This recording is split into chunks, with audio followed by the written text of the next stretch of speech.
जोहोलावनि सोरबां सुबुं मुंख्लं बिहुरामनि फालिबाय थुनलाइ आफादा मिरु नाङै जथुमबाय हारि गेदेमा हादोर नाङै सनानि हांखोजों मुंखौ बिनि थुनलाइ मुलुगाव गोथाङै दोननो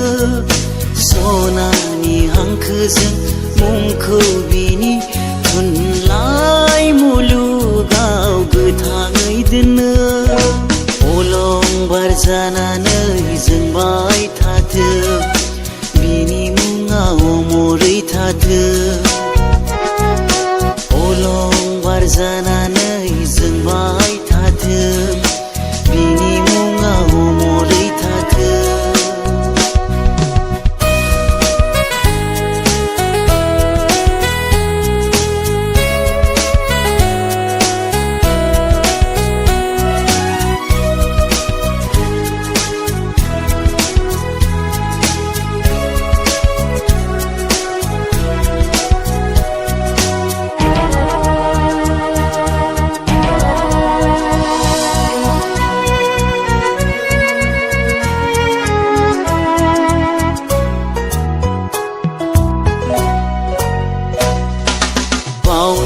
हाया बिनि हारि सिबिनाय थुनलाइ जौगाहोनायखौ नागार हाया बर' हारिया जारिमिना लागोन गोबाना बिखौ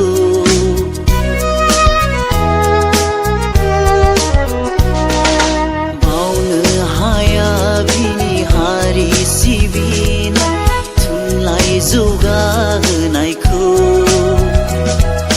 नागार हाया बर' हारिया जारिमिना लागोन गोबाना बिखौ बियो रजनी गन्था बर' थुनलाइनि मोनसे गोथौ लैथोमा थुनलाइ मुलुगनि रायखसि बुब्लिनि माया गेलेनायाव अमृतनि खुरैयाव बिसखौ लुदेरनायाव आद्रा थाबाय जोहोलाव नोंनि थुनलाइ सोरजिनाय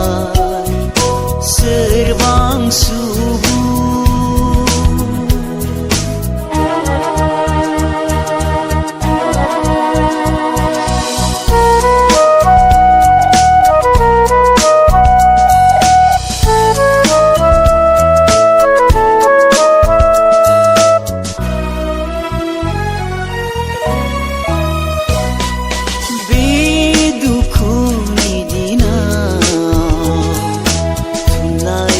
फेहेरनो सोरबा सानदोंबोला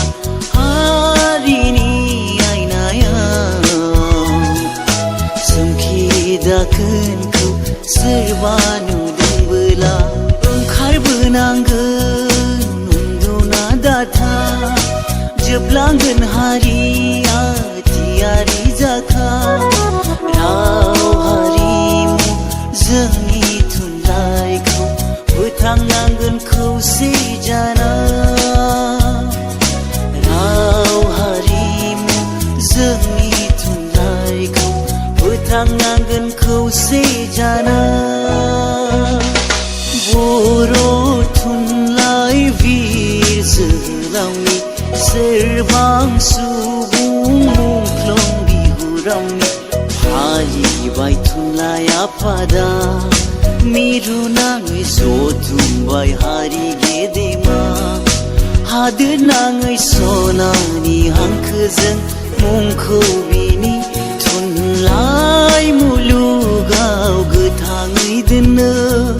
सनानि हांखोजों मुंखौ बिनि थुनलाइ मुलुगाव गोथां